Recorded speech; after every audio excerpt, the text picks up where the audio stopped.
Friends, welcome back to my channel. जय श्री कृष्णा। जब कर्ण जल से बाहर आकर दोपहर के समय हाथों जोड़कर सूर्य की पूजा कर रहे थे, तब ब्राह्मण उनसे धन की याचना करते थे। उस समय उनके पास द्विजों को देने के लिए कुछ भी नहीं था। ऐसे समय में इंद्र ब्राह्मण का वेश धारण करके उनके सामने प्रकट हुए, बोले, मुझे दे दो।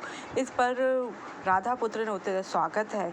अधिरथ के पुत्र ने उनके इरादे को ना जानते हुए ब्राह्मण से कहा, सोने के हार, सुंदर युवतियों और गायों की बहुत सारी और गाँवों में तुम्हारे क्या दूं? तब ब्राह्मण ने उत्तर दिया, मैं आपसे यह विनती करता हूँ कि मुझे ना तो सोना हार, ना ही सुंदर कन्या और ना ही कोई अन्य मानव की वस्तुएं चाहिए। आप मुझे देते हैं तो मांगते हैं, यदि आप अपने वचन के प्रति सच्चे हैं तो आप अपने शरीर से यह कवच और ये कुंडलियाँ निकाल कर मुझे प्रदान करें। मैं आपसे अनुरोध करता हूँ कि आप इन्हें शीघ्र ही मुझसे प्रदान करें, क्योंकि मेरा यह एक लाभ अन्य सभी लाभों से श्रेष्ठ है। यह शब्द सुनकर कामा ने कहा, हे ब्राह्मण, मैं तुम्हारे घर बनाने के लिए जमीन, सुंदर कन्याएं और गाय खेत और दूंगा, परंतु मैं तुम्हें अपने कवच और कुंडल नहीं दे सकता। कर्ण द्वारा अनेक शब्दों से आग्रह किए जाने पर भी उस ब्राह्मण ने कोई अन्य वरदान नहीं मांगा। यद्यपि कर्ण ने उन्हें प्रसन्न करने के लिए अपनी पूरी शक्ति से प्रयास किया और विधि पूर्वक उनकी पूजा की, फिर भी उस श्रेष्ठ ब्राह्मण ने कोई अन्य चीज की मांग नहीं की। तो कर्ण ने मुस्कुराते हुए उनके सिर फिर से कहा, मेरा कवच मेरे शरीर के साथ ही जन्मा है और यह कान की बालियाँ अमृत से उत्पन्न हुई हैं। इन्हीं के कारण मैं संसार में अजय हूँ, इसलिए मैं इन्हें त्याग नहीं सकता। क्या आप मुझसे शत्रुओं से मुक्ति और समृद्धि से परिपूर्ण पृथ्वी का संपूर्ण राज स्वीकार करते हैं? यदि मुझसे मेरी कान की बालियाँ और मेरे शरीर के साथ जन्मा कवच छीन जाएगा तो मेरी शत्रुओं द्वारा पराजय हो जाएगी।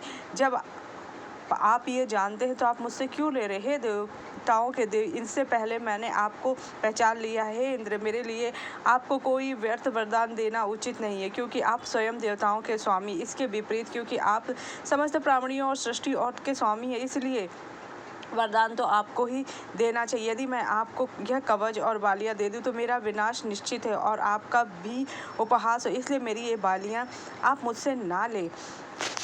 नहीं माने, तब उन्होंने अपना कवच और कुंडल उन्हें भेंट करने का सोचा। मैंने तुम्हारे पास आने से पहले ही सूर्य को मेरे उद्देश्य का पता चल गया था। निसंदेह वही इससे पहले तुम्हारे पास आके यह सब बता गए। इंद्र के यह शब्द सुनकर कर्ण प्रसन्न उठे और यह देखकर कि उसका उद्देश्य पूरा होने वाला है, वह इंद्र के पास गया और एक अचूक बाण प्राप्त करने की इच्छा से उन्हें इंद्र ने कहा, हे इंद्र, मेरे कवच और कानों की बालियों के बदले में मुझे एक ऐसा बाण दीजिए जो कभी विफल ना हो सके और युद्ध की तैयारी में सजे शत्रुओं की सेनाओं को नष्ट कर सके। तब इंद्र ने क्षण भर के लिए बाण को वहां लाने के बारे में सोचते हुए कर्ण से इस प्रकार किया, क्या तुम मुझे अपने कान की बालियाँ और अपने शरीर के साथ जन्मा कवच दोगे और बदले में बाण लोगे?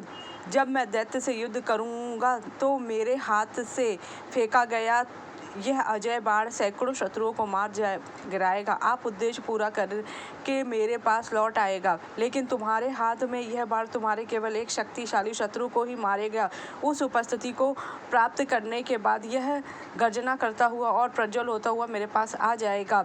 भयंकर युद्ध में अपने उस शत्रु को भी मार डालना चाहते हो जो भयंकर दहाड़ता है और आग की तरह गर्म हो और जिससे मैं भयभीत हो। तुम युद्ध में ऐसे भयंकर और शक्तिशाली शत्रु का वध करोगे, परंतु जिसे तुम मारना चाहते हो उसकी रक्षा एक महान व्यक्ति कर रहा है। वेदों के ज्ञाता जी ने अजय है नारायण कर रहे हैं। यदि युद्ध में ऐसे भयंकर और शक्तिशाली शत्रु का वध करोगे, परंतु जिसे तुम मारना चाहते हो उसकी रक्षा तो स्वयं भगवान कर रहे हैं, तुम उन्हें नहीं मार सकते।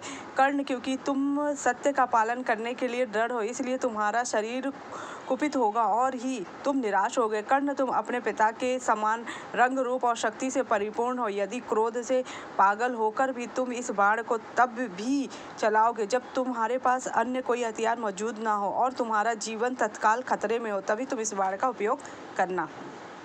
ने उसे बाण दे दिया। तब कवच और कुंडल उठाकर